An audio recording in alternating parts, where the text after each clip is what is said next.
Hey everybody, welcome back to GWN. I am Noctary, your host. If you are new to the channel, please do hit the subscribe button down below. Help me build the channel. We are so close to 1,000 subscribers. Please help spread the word. Thank you.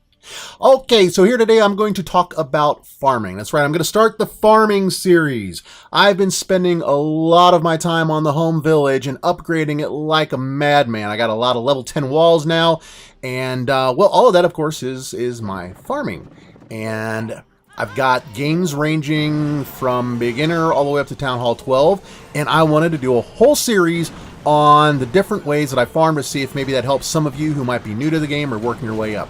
This first one I'm going to do is on Town Hall 12, and for that matter, Town Hall 11 farming, because this is what I use on both, and that is what I call Brawlers. It's also known as GiBo, Bowlers and Giants. Now, this is purely for farming. It's not for war. You can use it for war, but you have to make some adjustments to the way you use it when you use it for war. So let's talk about the composition first. First and foremost, the army comp is 20 bowlers, 18 giants, 5 healers for the queen walk, let's see here, 4 earthquake spells, 3 rage, and 1 freeze. Now you can kind of mix it up a little bit. That's just my personal preference.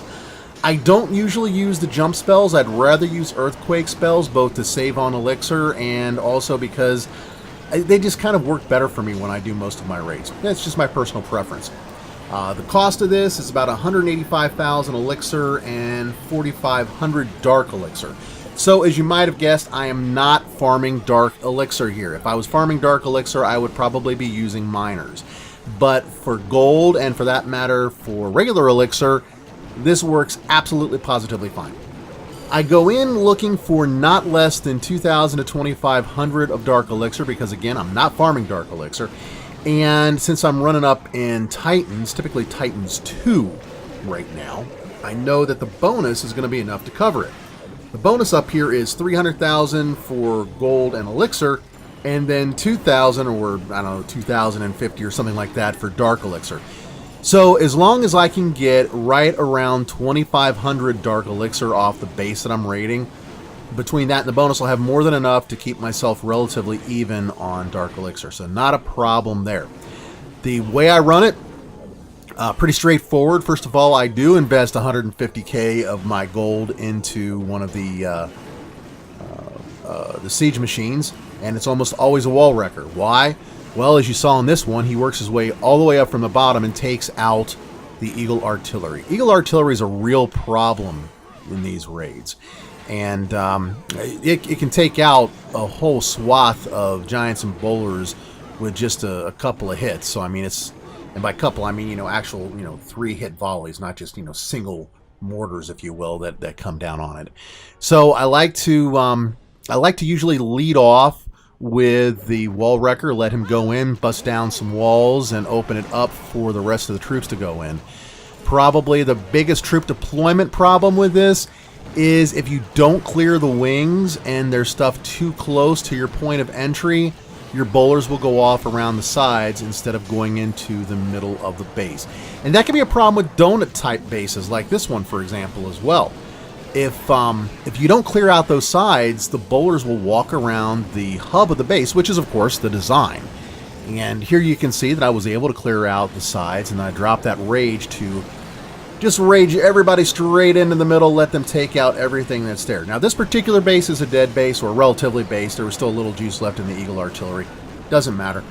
The same process works whether the base has everything juiced up or everything dead. And you'll find plenty of dead bases when you're out farming Town Hall 11 and Town Hall 12. Still, the process is basically the same. I usually end up walking away with a 70% or better, and more often than not, all of the resources. If you were to look at my log right now for my attacks here on the home village, you'd see, I don't know, maybe 3 out of the last 20 attacks that weren't 3 stars. So, I mean, this is a pretty strong attack on most of these bases. And there's tons and tons and tons of rushed bases that you can hit. Lots of bases that have weak walls and that don't have very well developed defenses, dead bases. Certainly plenty of gold elixir available to be found when you're up there. The other part of this would be the Queen Walk. And I usually take those 5 healers to get my queen walk going. The reason for that is, again, to clear the wings, but also with a high-level archer queen, she just keeps on going. She's like the Energizer Bunny, man. I mean, she blows away tons upon tons upon tons of the worst of the defenses before you even drop your giants and your bowlers. And a lot of times she sticks around to the very end and picks up the last few or even several buildings that are on the board. Now, what about trophies? Would you use this to trophy push? Yeah, you could. You could, and I've done it before to get a little bit higher. Works just fine. Have no issues with it there. But I'm not typically looking to get 3 stars. I'm usually just going for the resources. So when I do my deployment, I typically look at where the storages are. I look at where the resource collectors are, and that kind of guides me. Obviously, Eagle Artillery, my biggest enemy in all these attacks, in my opinion at least. I will almost always start off at a point that is closer to the Eagle Artillery so I can get to that first. So if everything is arranged the right way, I'll hit all the collectors, storages, and Eagle Artillery in one good solid run, and then pick up any buildings that are kind of hanging out around the outside. How to use this for war. I'll have a series in the next couple of months here where I do more of the war attacks, but basically the same attack and the same general concepts, going after the Eagle Artillery first, of course. Storages and collectors are totally unimportant, so I wouldn't worry about them at all. The biggest difference between the farming and the war attack, in a war, you want to be able to pull the clan castle troops out. And for that, I like to use, like, for example, a hog rider or sometimes a balloon, depending upon the way the base is laid out. I'll send that in to pull out those